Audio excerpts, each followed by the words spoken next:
The most dangerous lie polite society ever taught you is that your substance will eventually speak louder than your surface.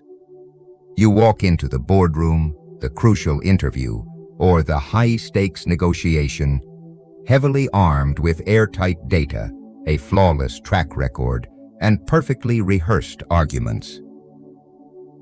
But you fail to notice the subtle, irreversible glaze in the eyes of the decision-maker, completely unaware that before you even pulled out your chair to sit down, their nervous system had already categorized you as a subordinate.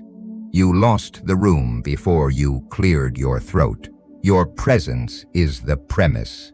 Your words are merely the defense. Think about the anatomy of that exact moment you begin your presentation.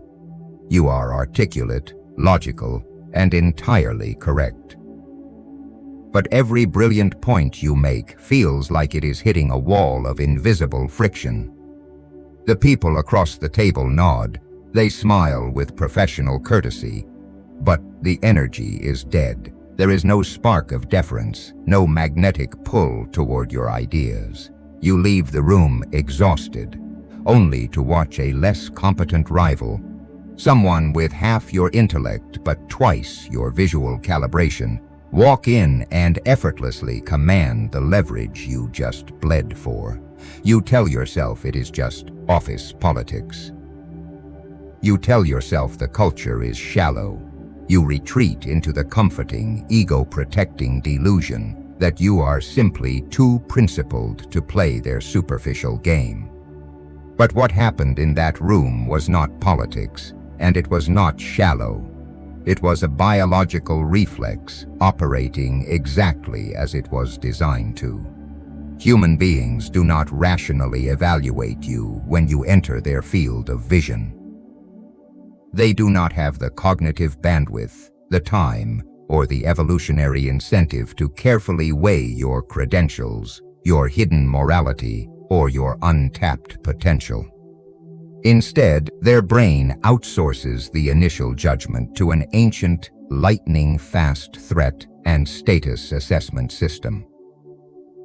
Within the span of a literal fraction of a second, their primitive architecture processes the visual geometry of your posture, the coherence of your grooming, the fit of your clothing, and the spatial dominance of your movements. It runs a ruthless, unyielding algorithm against every visual data point your body is currently broadcasting.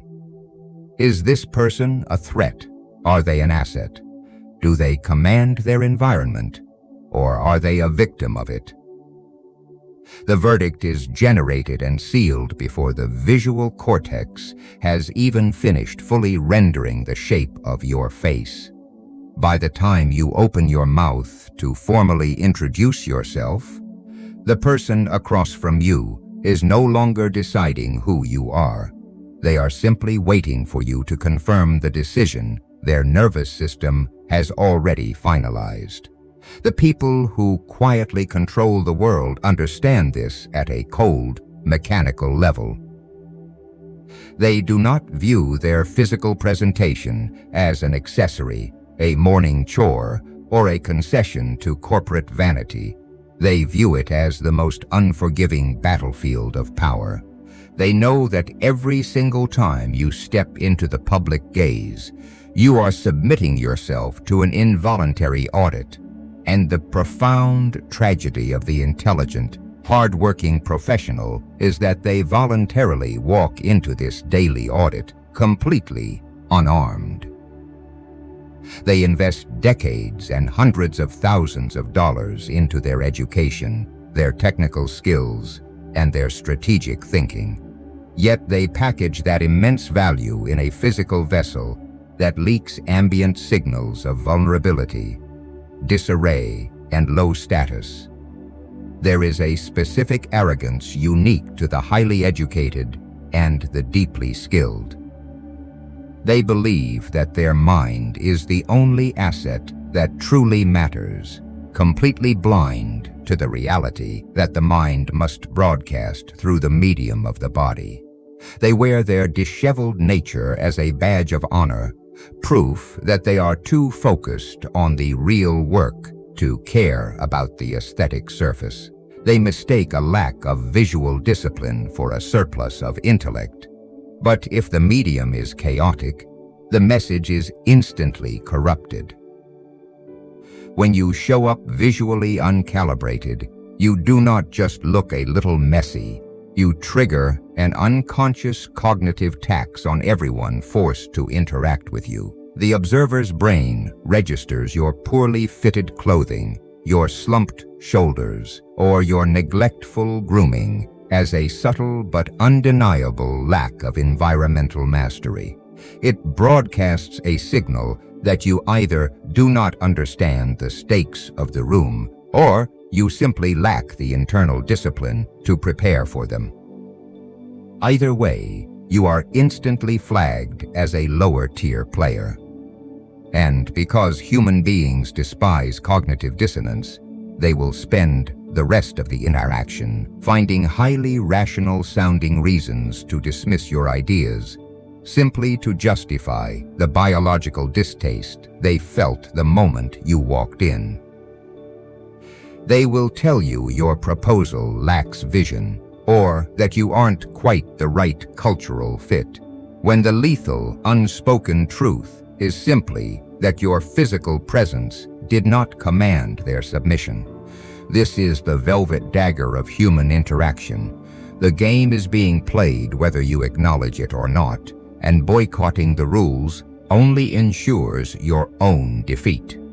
You must stop waiting for the world to fairly assess your inner worth. Fairness is a philosophical invention. Power is a biological instinct.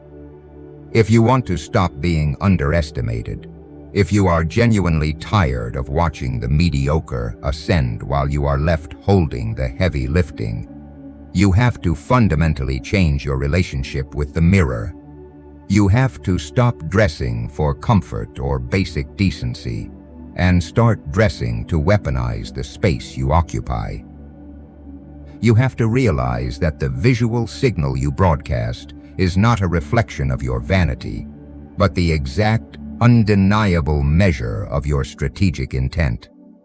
To understand just how deeply rigged this game really is, we must look away from the comforting lies of modern self-help and examine a mechanism the human brain has ruthlessly enforced for millions of years. To understand just how deeply rigged this game really is, we must look away from the comforting lies of modern self-help and examine a mechanism the human brain has ruthlessly enforced for millions of years. Think of two colleagues in your office right now, both of whom have just made the exact same critical, costly error on a major project. The first colleague consistently walks the halls, broadcasting an immaculate signal. Their clothes look tailored to their specific frame, their grooming is sharp, and they carry a quiet, deliberate stillness in their posture. The second colleague does good work but broadcasts a chaotic signal. Their clothes fit loosely, their hair is slightly unmanaged, and they always seem slightly frantic and physically compressed. When the immaculate colleague is called into the supervisor's office, the error is framed as a highly uncharacteristic lapse, a rare oversight by an otherwise brilliant mind operating under immense pressure. They are given the benefit of the doubt, grace, and an immediate path to redemption. When the chaotic colleague is called in for the exact same mistake, the tone is drastically different. The error is framed not as an anomaly, but as a confirmation of their innate disorganization. It becomes proof of their fundamental lack of reliability. The same objective mistake, weighed on the same objective scale, yields two entirely different professional consequences. This is not a matter of conscious favoritism. The supervisor does not sit down and explicitly decide to punish the messy employee harder. The supervisor is entirely unaware that their judgment has been hijacked by a psychological law known as confirmatory processing. Once your visual presentation triggers that initial biological verdict that you are either high status or low status, the observer's brain instantly switches roles. It stops acting like an impartial judge, carefully evaluating evidence, and it starts acting like a defense attorney, aggressively defending its own initial bias. If your visual signal established you as powerful, competent, and commanding, the observer's brain will actively hunt for evidence to prove itself right. It will amplify your minor successes, reframe your arrogant moments as assertive leadership, and quietly discard your mistakes as irrelevant outliers. You are given a cognitive halo that protects you from scrutiny, but the inverse, the horn effect, is a quiet, bloodless execution. If you walk into a room visually uncalibrated, projecting neglect or subtle disarray, the room's collective brain generates an immediate, unconscious, negative verdict. The defense attorney awakens, but this time it is working against you. When you speak brilliantly, the room views it with suspicion, assuming it is a fluke or that you must have stolen the idea. When you make an ordinary human mistake, the room pounces, seizing it as undeniable proof of the incompetence they sensed the moment you walked in.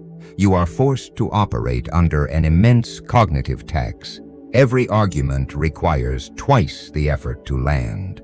Every achievement is met with skepticism. You are fighting uphill on an icy slope, exhausting yourself to prove your baseline competence, while the flawlessly packaged player beside you glides upward on the thermal drafts of sheer assumption. The tragedy is that most people believe the solution is simply to work harder. They think if they just produce an undeniably flawless spreadsheet or deliver an impossibly brilliant strategy, they will finally break through the bias. They believe the sheer weight of their substance will eventually crack the surface of the judgment. But this is the fundamental misunderstanding of Machiavellian power dynamics. The bias is the gate. Your substance cannot bypass the gate. It must pass through it. If the gate is closed, your brilliant strategy is simply rejected at the threshold. This is why the modern obsession with authenticity is one of the most toxic pieces of strategic advice ever sold to the ambitious.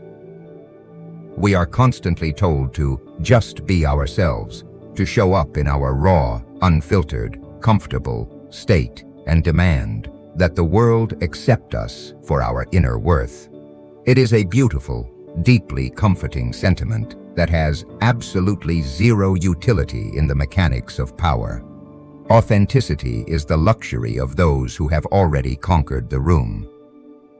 For anyone still climbing, demanding that the world see past your careless exterior to appreciate your beautiful interior is not a strategy. It is a profound entitlement. It is demanding that the world do the heavy lifting of parsing your potential, rather than doing the work of signaling it yourself. The people who dominate do not ask the world to decipher them. They dictate exactly how they will be perceived. They understand that every interaction is a performance, a deliberate staging of self. They strip away the sentimentality of how things should be and ruthlessly exploit how things actually are. They realize that if the human brain is evolutionarily hardwired to generate profound assumptions based entirely on physical presentation, then physical presentation is not a superficial game to be mocked. It is the very first lever of power you must pull. But knowing this rule is not enough. To command the room, you must understand how to exploit the specific visual trigger that forces a room to submit. Understanding that the human brain acts as a biased defense attorney for its initial visual judgments is only the first step. To genuinely command a space, you must learn to engineer the specific visual trigger that forces that biology into immediate submission. Look around your industry, your university, or your social circle and identify the apex player.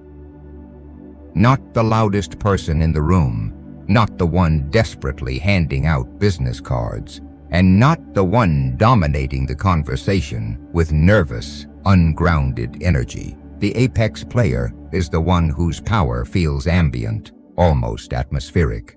When they walk in, the room subtly reorganizes itself around them. Their authority does not emanate from a booming voice or aggressive posture, but from an unnerving, absolute perfection in their physical calibration. Notice the way their clothing drapes over their frame without a single unintended fold. Notice the precise, deliberate stillness in how they sit, and the flawless, controlled state of their grooming. They do not look like they threw on a suit to merely impress a client. They look like the physical embodiment of undeniable leverage. This brings us to the fatal misunderstanding most people have about appearance. When the average person decides to dress appropriately, they aim for basic decency. They ensure their shirt is clean, their hair is reasonably combed, and their shoes are acceptable. They look in the mirror, determine that they do not look messy, and assume this effort is sufficient. But basic decency is nothing more than a zero state. It is the absolute minimum requirement to avoid the cognitive penalty of the horn effect. Being neat and presentable neutralizes the negative bias. It stops people from immediately assuming you are incompetent. But neutralizing a negative is not the same thing as triggering a massive, positive biological advantage. Basic hygiene does not make you dangerous. It merely makes you invisible. It blends you seamlessly into the beige, unthreatening background of the competent, forgotten masses. This is where the cold reality must finally set in. If you are constantly feeling overlooked, if you find yourself endlessly having to prove your worth from the ground up in every single interaction, you must stop blaming your lack of connections, your bad luck, or the supposed shallowness of the people around you. The brutal truth is that your invisibility is entirely self-inflicted. It is the direct result of the weak, uncalibrated signals you continuously broadcast. You have been demanding that the world hand you high-level respect while you offer them baseline, low-effort packaging. You have fundamentally misunderstood the unwritten contract of power. The room owes you nothing. Your presence is the premise. Your words are merely the defense. If the premise you offer is casual, disorganized, or merely good enough, the world will logically incentivize people to treat you exactly as you present yourself, entirely replaceable. To break this cycle, you must abandon the amateur goal of looking nice and adopt what we call the obsession standard. The obsession standard is a radical, almost clinical approach to your physical presentation. It requires you to treat your appearance not as a matter of shifting fashion trends, but as a heavily engineered weapon of psychological warfare. This standard is not about flashing expensive designer logos or wearing loud, eccentric colors to demand attention. Attention is cheap. Attention implies that the room is actively evaluating you, deciding whether or not to approve of your display. The obsession standard is about removing evaluation entirely. It is the meticulous, ruthless elimination of every single visual flaw that an observer's brain could possibly use as a foothold for criticism or doubt. When you eliminate every visual inconsistency, when the fit of your jacket is millimetrically perfect, when the grooming of your hands and skin signals rigorous, daily discipline, when your posture is stripped of all anxious tics, the observer's brain hits a cognitive wall. It unconsciously searches your physical presentation for a weakness, a sign of chaos, a marker of low status, and it finds absolutely nothing. In the total absence of any flaw to latch onto, the primitive brain panics slightly and defaults to the only remaining neurological attribution available. It assumes you must possess absolute authority.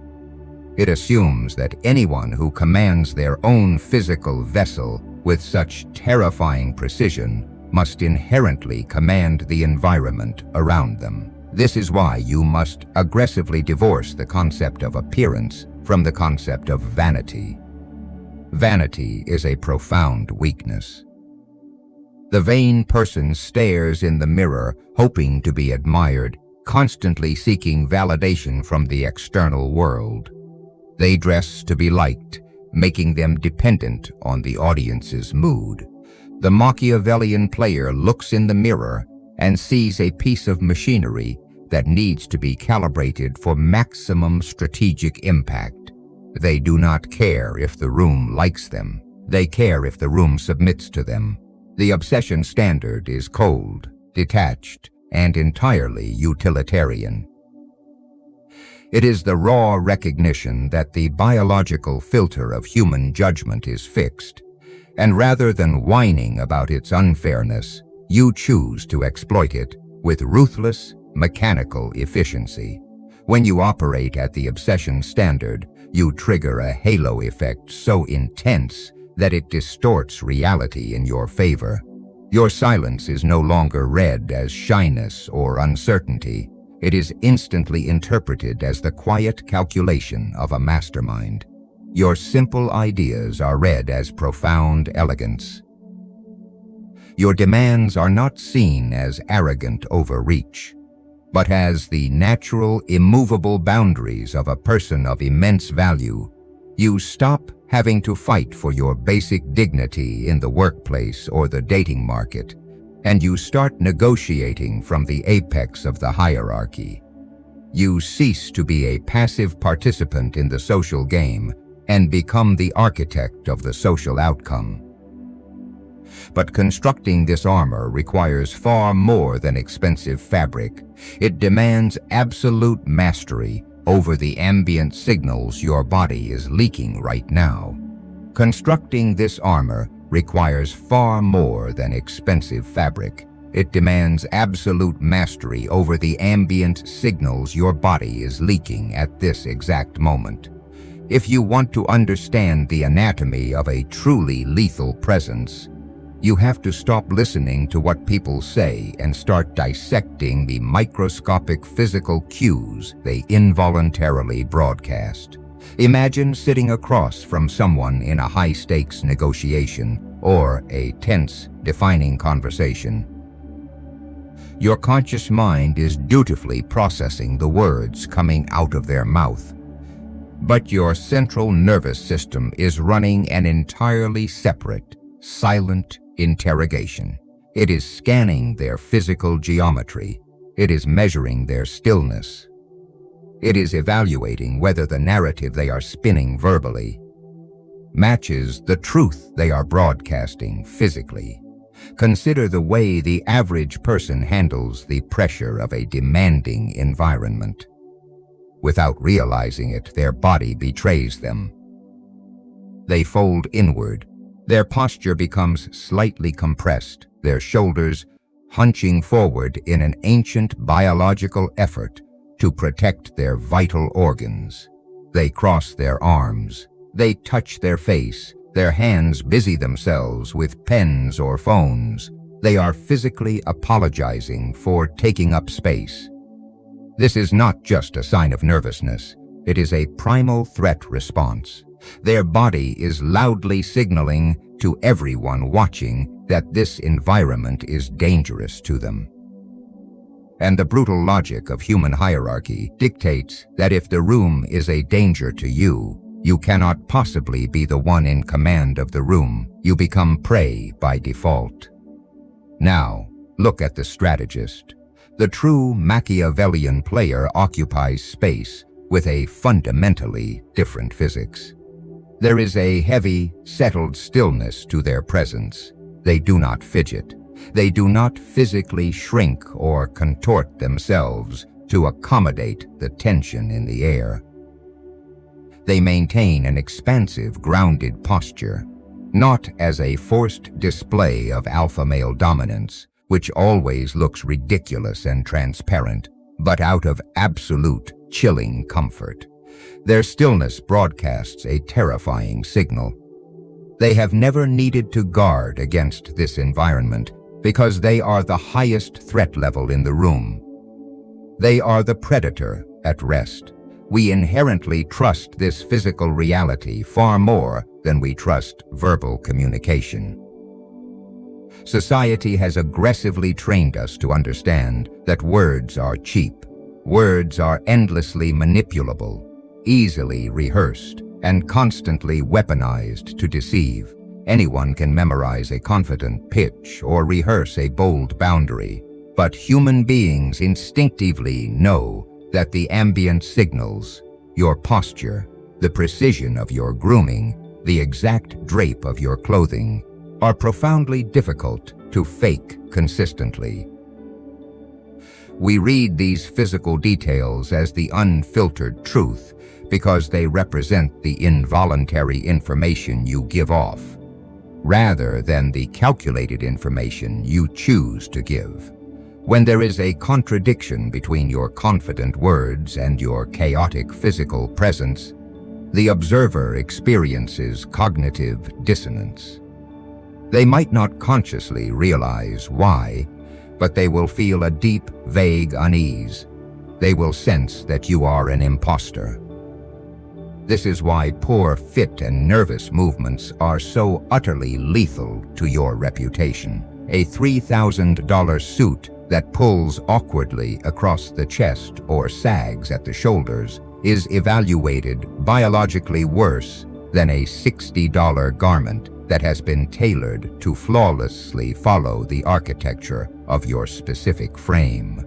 The expensive, poorly fitted garment screams of resources without self-awareness. It signals someone desperately trying to buy power without understanding the mechanics of it. Conversely, a flawless fit, regardless of the price tag, signals that you know your own parameters with mathematical precision. It tells the observer that you possess enough self-awareness to identify what belongs on you, and the disciplined execution to ensure it sits perfectly. In the neurological evaluation of the person across from you, this level of aesthetic exactness becomes a proxy for your professional judgment. They unconsciously conclude that if you are this meticulous, this unyielding about the visible details of your own body, you must apply that same terrifying discrimination to complex problems, hidden systems, and financial responsibilities. Your appearance proves your competence. Before you have ever demonstrated a single skill, consider your grooming, not as a routine of hygiene, but as a demonstration of micromanagement. The visible edge of your physical self, the exactness of your haircut, the condition of your skin, the deliberate cleanliness of your hands and nails, signals a daily, intentional investment in the self. Human psychology consistently proves that impeccably groomed individuals receive massive competence attributions independent of their actual abilities. Why? Because the observer's brain reads your grooming as a proxy for how you manage everything that is not visible. They unconsciously ask, does this person attend to the microscopic details? Do they maintain their assets? Can they be trusted with fragile responsibilities? Your hands and your hair answer that question definitively before you even offer a handshake. But this requires you to confront the physical leakage you are currently allowing. Right now, as you process these words, pay attention to your own body. Notice where your shoulders are resting. Notice the tension in your jaw, the position of your spine, the way your feet are planted. You are constantly bleeding information into the world. Every unconscious tick, every tapping foot, every slight adjustment of your collar is a leak in your armor. These micro-movements bleed your authority away drop by drop. They communicate a lack of internal control, and in the unspoken laws of power, if you cannot control your own physical vessel, you cannot be trusted to control anything else. To become lethal, you must make the conscious, exhausting decision to stop leaking. You must audit your physical habits with the clinical detachment of a surgeon. You must strip away the nervous energy and replace it with deliberate, calculated movement. When you walk with purpose. When you sit, you claim the geometry of the chair completely. When you speak, you allow silence to hang in the air without rushing to fill it with nervous chatter or physical shifting. You turn your physical presence from a chaotic, involuntary reaction into a highly controlled, weaponized broadcast. Mastering this physical theater grants you immediate access to rooms you do not yet belong in, but it brings us directly to the trap that destroys the amateur Machiavellian. Mastering this physical theater grants you immediate access to rooms you do not yet belong in, but it brings us directly to the trap that destroys the amateur Machiavellian.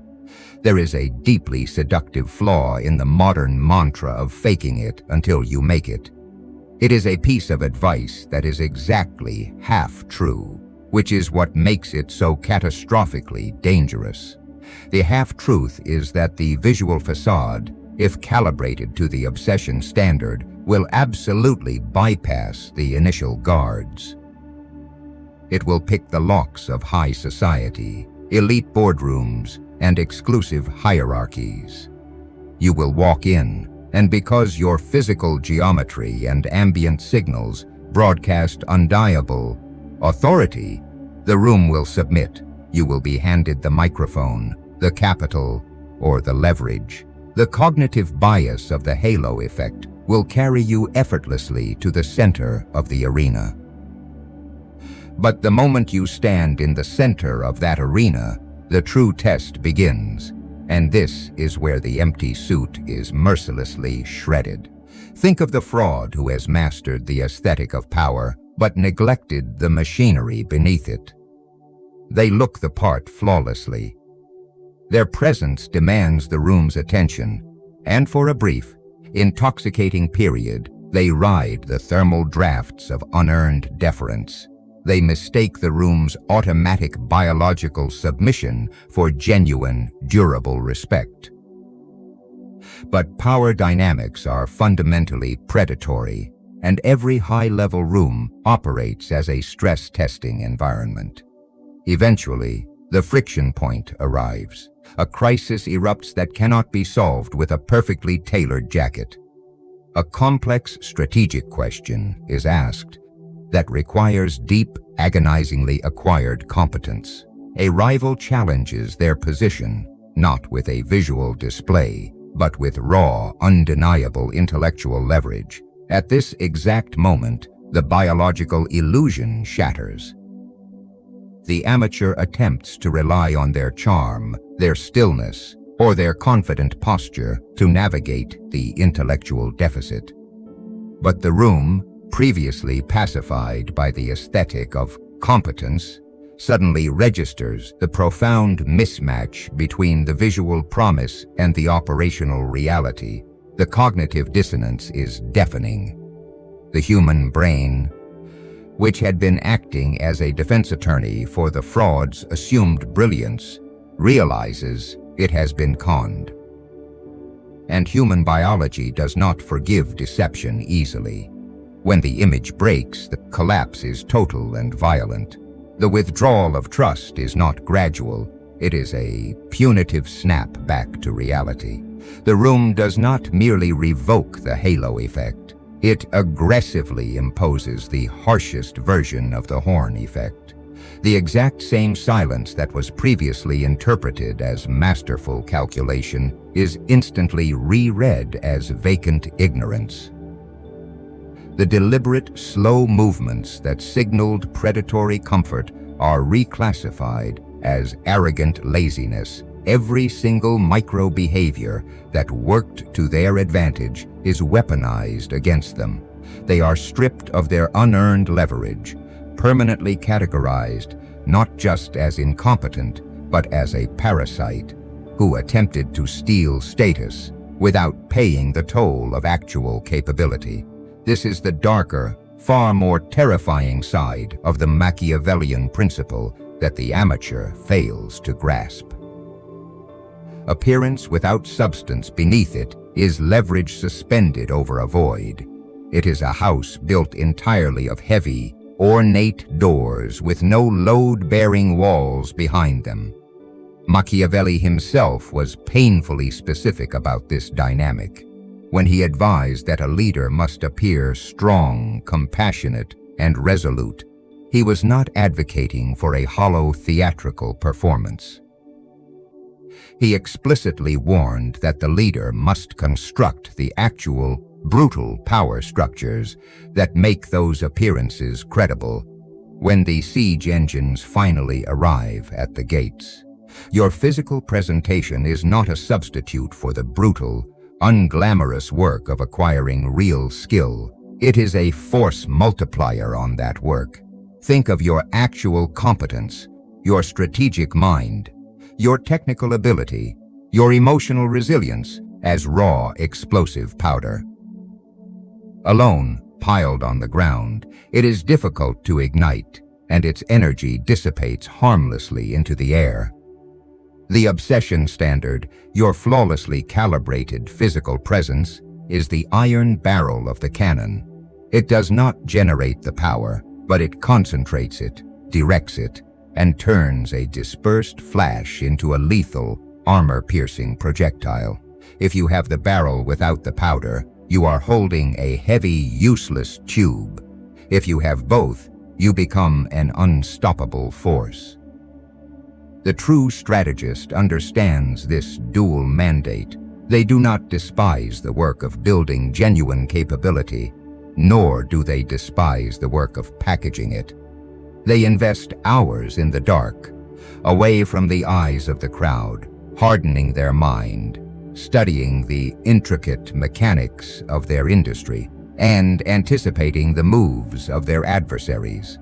They build a fortress of undeniable intellectual and operational superiority. But they refuse to let that fortress remain hidden behind overgrown vines and crumbling outer walls. They ensure that the moment a competitor or an ally lays eyes on them, the visual architecture reflects the terrifying strength of the inner citadel. You must ruthlessly audit not just your wardrobe and your posture, but the actual weight of the mind driving them. You cannot use the obsession standard to mask a rotting foundation. If you spend 2 hours calibrating the exact drape of your clothing and 0 hours sharpening the strategic blade of your intellect, you are preparing for your own execution. The facade is only useful if it buys you the time and the deference needed to deploy your actual lethal competence. Every legitimate credibility you have earned. Your appearance is designed to amplify it by a measurable factor before you have said a single word. The tragedy of the fraud is believing that the mask is the face. The power of the Machiavellian is knowing that the mask is merely the introduction to the monster beneath. The visual facade will inevitably crack if the intellectual foundation is hollow, which leaves us with the ultimate choice you must make tomorrow morning. The visual facade will inevitably crack if the intellectual foundation is hollow, which leaves us with the ultimate choice you must make tomorrow morning. When the alarm sounds and you drag yourself out of bed, you will eventually find yourself standing in front of a mirror. For the vast majority of the population, this moment is a fog of passive routine. They grab whatever garments are closest at hand, splashing water on their face, viewing the act of getting dressed as a tedious, mundane chore mandated by polite society. They put on clothes simply to avoid being naked, and they groom themselves just enough to avoid being pulled into human resources. They leave their home as a chaotic, uncalibrated variable, stepping into the modern world, hoping that today, perhaps, someone will look past their mediocre packaging and recognize their profound inner worth. They are walking into a ruthless, hyper-competitive war zone, wearing a blindfold, entirely oblivious to the fact that the artillery of human judgment is already locking onto their coordinates. The strategist experiences this exact same morning routine in a fundamentally different reality. When they stand before the mirror, they are not preparing for a day at the office. They are stepping into the armory. They do not view their reflection with the fragile, needy gaze of vanity. Vanity is a disease of the insecure. The vain man looks in the mirror and asks the deeply pathetic question, will they like me? Will they think I am attractive? He is dependent on the room's validation, his power entirely outsourced to the unpredictable whims of an audience he cannot control. The Machiavellian player looks in the mirror with the cold, clinical detachment of a mechanic inspecting a high-performance engine before a race. They ask a completely different, infinitely more dangerous question. What exact biological verdict am I forcing the room to generate today? This is the core of the obsession standard. It is the raw realization that every single item you place on your body, every millimeter of your posture, and every precise detail of your grooming is a line of psychological code. You are actively programming the cognitive filter through which every person you meet will be forced to process your existence. When you select a jacket that fits with uncompromising perfection, when you brush out the chaotic, anxious tension in your shoulders, and when you construct a physical silhouette that commands the space around it, you are delivering the friction from your future interactions. You are engineering the social outcome by design, so you never have to suffer the consequences by default. You are ensuring that when you finally walk into that boardroom, that university lecture hall, or that high-stakes negotiation, the environment has already surrendered to your ambient authority before you have even taken your seat. Consider the sheer speed at which modern society operates. From the ruthless, millisecond-driven mechanics of dating applications to the rapid, unspoken hierarchies formed the moment a group of strangers gathers in a corporate lobby. There is absolutely no time for slow discovery. The world is relentlessly, unapologetically loud. It is filled with people screaming for attention, demanding fairness, and complaining bitterly that they are being overlooked because their true substance is being ignored. Let them complain. Let them cling to their comforting delusions that hard work alone will eventually save them. while they exhaust themselves trying to convince the world of their value through sheer effort, you will bypass the argument entirely. You will remember the unbreakable law of the human animal. We respond to what we perceive far faster than we respond to what is real. You will stop resenting this biological hardware and start ruthlessly exploiting it. Because the ultimate truth of power dynamics is inescapable. Your presence is the premise. Your words are merely the defense. If you offer a weak, uncalibrated premise, you will spend the rest of your life desperately defending yourself against the world's total indifference. You will be the brilliant mind trapped in the invisible cage of a terrible presentation, forever wondering why the mediocre keep passing you by, stealing the leverage that should have been yours. You will watch your intellectual inferiors secure the funding, get the promotion, and command the attention simply because they understood the visual language of power while you stubbornly refused to speak it. You will pay the cognitive tax in every conversation, fighting an uphill battle just to establish a baseline of respect that others were handed the moment they walked through the door.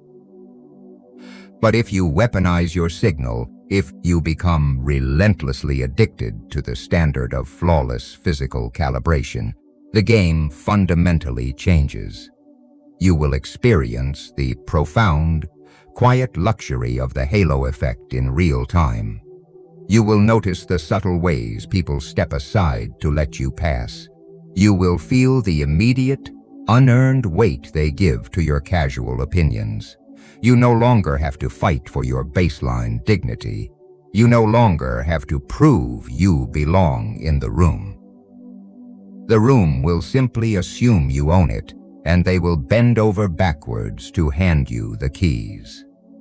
Tomorrow, you will not step out of your door as a passive participant in the social hierarchy.